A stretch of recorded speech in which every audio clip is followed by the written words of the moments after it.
नमस्कार। लोकसभा की 543 सीटों के लिए जो ओपिनियन पोल सामने आ रहा है उस हिसाब से इस वक्त किसका पलड़ा भारी नजर आ रहा है जारी किया है। इसमें अगर बात की जाए तो उत्तर प्रदेश समेत यहां पर दिल्ली और यहां पर बात की जाए अन्य राज्यों के ओपिनियन पोल सामने आ रहे हैं। आज चुनाव तो फिर 2024 में किसकी जीत हो सकती है इसकी झलक यहां पर ओपिनियन पोल के तौर पर देखने को मिल रही है।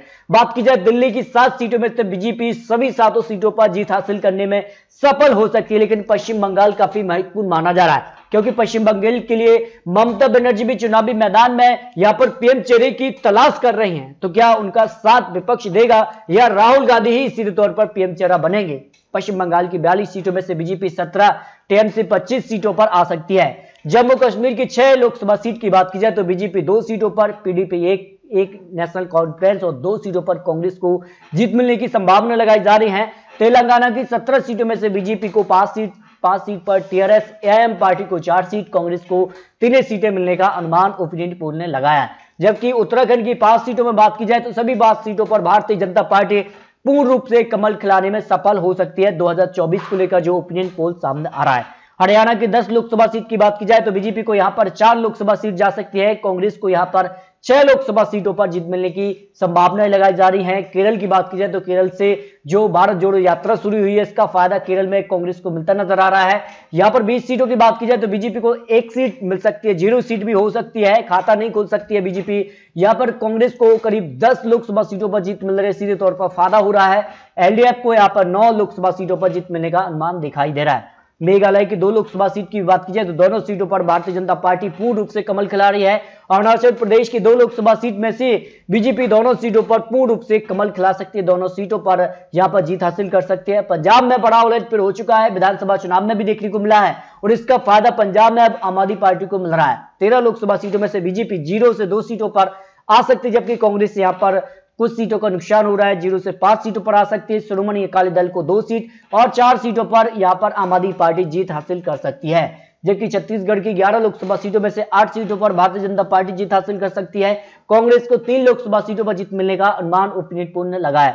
गुजरात की 26 लोकसभा सीट की बात की जाए तो सभी सीटों पर भारतीय जनता पार्टी पूर्ण रूप से कमल खिला रही है। यहां पर कांग्रेस आम आदमी पार्टी 0-0 सीट रह सकती है, जबकि गुजरात की 26 सीटों पर भारतीय जनता पार्टी जीत रही है। मिजोरम की 1 लोकसभा सीट पर भी बीजेपी को जीत मिलने की उम्मीद लगाई जा रही है। राजस्थान की 25 लोकसभा सीट भी काफी महत्वपूर्ण मानी जा रही है और बीजेपी को यहां पर करीब 20 से 23 सीटें मिलने का अनुमान दिखाई दे रहा है। कांग्रेस को यहां पर 2 से करीब सीट मिल सकती है, 0 से 2 सीटों पर आ सकती है। आरएलपी के पक्ष में भी यहां पर 1 सीट पर जीत मिलने की संभावना दिखाई दे रही है। जबकि महाराष्ट्र की बात की जाए तो महाराष्ट्र की 48 सीटों पर बीजेपी को 31 लोकसभा सीटें, कांग्रेस को 5, एनसीपी को 8 और शिवसेना 4 लोकसभा सीटों पर आ सकती है, क्योंकि महाराष्ट्र में बड़ा उलटफेर हो चुका है। महाराष्ट्र में शिवसेना एनसीपी कांग्रेस सरकार गिर चुकी है और महाराष्ट्र में अब बीजेपी प्लस इंडिया गुट सरकार में है और इसका फायदा उनको लोकसभा चुनाव में भी देखने को मिल सकता है। हिमाचल प्रदेश की 4 लोकसभा सीट की बात की जाए तो भारतीय जनता पार्टी को करीब 3 लोकसभा सीट मिल सकती है, कांग्रेस को 1 लोकसभा सीट पर जीत मिलने का अनुमान लगाया जा रहा है। लक्षद्वीप की 1 सीट पर यहां पर कांग्रेस को जीत मिलने की संभावना दिखाई दे रही है। सिक्किम की 1 लोकसभा सीट पर भारतीय जनता पार्टी को जीत मिल रही है। गोवा की 2 लोकसभा सीटों में से दोनों सीटों पर भारतीय जनता पार्टी को यहां पर दोनों सीटों पर जीत मिल रही है। त्रिपुरा की 2 लोकसभा सीट की भी बात की जाए तो यहां पर भारतीय जनता पार्टी को दोनों लोकसभा सीटों पर जीत मिलने का अनुमान लगाया जा रहा है। जबकि असम की 14 लोकसभा सीटों की बात की जाए तो यहां पर भारतीय जनता पार्टी को सबसे ज्यादा 12 लोकसभा सीटों पर जीत मिल रही है। एक तरफा जीत असम में भारतीय जनता पार्टी को मिलती नजर आ रही है, जबकि एआईडीएफ के पक्ष में यहां पर 1 लोकसभा सीट और कांग्रेस को भी 1 लोकसभा सीटों पर जीत मिलने की संभावना हो सकती है। जबकि बिहार की बात की जाए तो बिहार में बड़ा उलटफेर हो चुका है। बिहार में अब भारतीय जनता पार्टी को जबरदस्त नुकसान देखने को मिल रहा है। बिहार में नीतीश प्लस पर आरजेडी सरकार हो चुकी है और इसका फायदा अब सीधे तौर पर लोकसभा में भी देखने को मिल सकता है। बिहार की 40 लोकसभा सीटों में बात की जाए तो भारतीय जनता पार्टी अब अकेली पार्टी है, जबकि महागठबंधन में 7 पार्टी शामिल है और भारतीय जनता पार्टी को करीब 10 से 15 सीट ही लोकसभा में मिल सकती है। जबकि जेडीयू की बात की जाए तो जेडीयू 4 से लेकर 10 लोकसभा सीटों पर पहुंच रहा है। आरजेडी की बात की जाए तो करीब यहां पर 5 से लेकर 10 लोकसभा सीट यहां पर आरजेडी और कांग्रेस को करीब यहां पर 2 सीटों पर जीत मिल रही है। यानी महागठबंधन को जबरदस्त फायदा है, करीब 30 से 35 सीटों तक भी पहुंच सकता है महागठबंधन, जबकि भारतीय जनता पार्टी करीब 10 लोकसभा सीटें बिहार में मिल सकती है। यानी बिहार में बीजेपी को नुकसान हो सकता है। उड़ीसा की 21 लोकसभा सीट की बात की जाए तो भारतीय जनता पार्टी को यहां पर 8 लोकसभा सीट, बीजेडी को यहां पर 10 लोकसभा सीट मिल रही है, कांग्रेस को 3 लोकसभा सीटों पर जीत मिलने का अनुमान दिखाई दे रहा है। अंडमान निकोबार की एक सीट की बात की जाए तो यहां पर बीजेपी को पूर्ण रूप से जीत मिल रही है। मणिपुर की 2 लोकसभा सीट की बात की जाए तो यहां पर भारतीय जनता पार्टी प्लस कांग्रेस को एक सीट बढ़ सकती है, यानी कड़ी टक्कर यहां पर देखने को मिल रही है। आंध्र प्रदेश की 25 लोकसभा सीट की बात की जाए तो यहां पर भारतीय जनता पार्टी को 8 लोकसभा सीटें जा सकती हैं। वायएसआर को 10 लोकसभा सीट, टीडीपी को यहां पर 3 और कांग्रेस को यहां पर 4 लोकसभा सीटों पर जीत मिलने का अनुमान दिखाई दे रहा है। तमिलनाडु को 39 लोकसभा सीट की बात की जाए तो यहां पर बीजेपी को करीब 3 सीटें, डीएमके को 15 लोकसभा सीटें, जो कि यहां पर तमिलनाडु में काफी बड़ी पार्टी, एआईडीएमके को भी यहां पर 15, यानी कड़ी टक्कर यहां पर आमने सामने की टक्कर देखने को मिल रही है। कांग्रेस को 4 और अन्य की बात की जाए तो 2 लोकसभा सीटें अन्य के पक्ष में जा सकती हैं। लेकिन सबसे महत्वपूर्ण माना जाता है उत्तर प्रदेश 80 लोकसभा सीटें, सबसे ज्यादा लोकसभा सीटें यहीं से आती हैं और उत्तर प्रदेश से ही होकर जाता है केंद्र को रास्ता।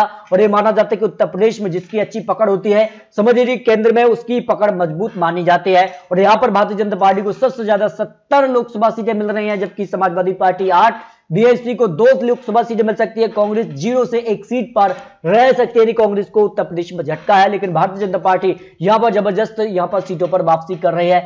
चंडीगढ़ की 1 लोकसभा सीट की बात की जाए तो यहां पर भी भारतीय जनता पार्टी को जबरदस्त फायदा हो रहा है। कर्नाटक की 28 लोकसभा सीटें भी निर्णायक यहां पर होंगी।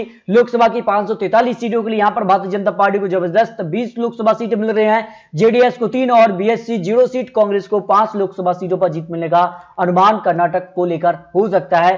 मध्य प्रदेश भी काफी महत्वपूर्ण माना जाता है। मध्य प्रदेश की 29 लोकसभा सीटों में से भारतीय जनता पार्टी करीब 23 सीटों तक पहुंच रही है। बीएसपी को 1 सीट, कांग्रेस को 0 से 5 लोकसभा सीटों पर जीत मिलने का अनुमान यहां पर दिखाई दे रहा है। झारखंड की 14 लोकसभा सीट की बात की जाए तो बीजेपी को यहां करीब 9 लोकसभा सीटों पर जीत मिलने की संभावना हो सकती है। जेएमएम को 3 और यहां पर कांग्रेस को 2 लोकसभा सीटों पर जीत मिलने का अनुमान यहां पर झारखंड को लेकर ओपिनियन पोल लगा रहा है। इस तरह से अगर बात की जाए तो लोकसभा की 543 सीटों में बात की जाए तो एनडीए को यहां पर 300 प्लस सीटें मिलने का अनुमान यहां पर लगाया जा रहा है।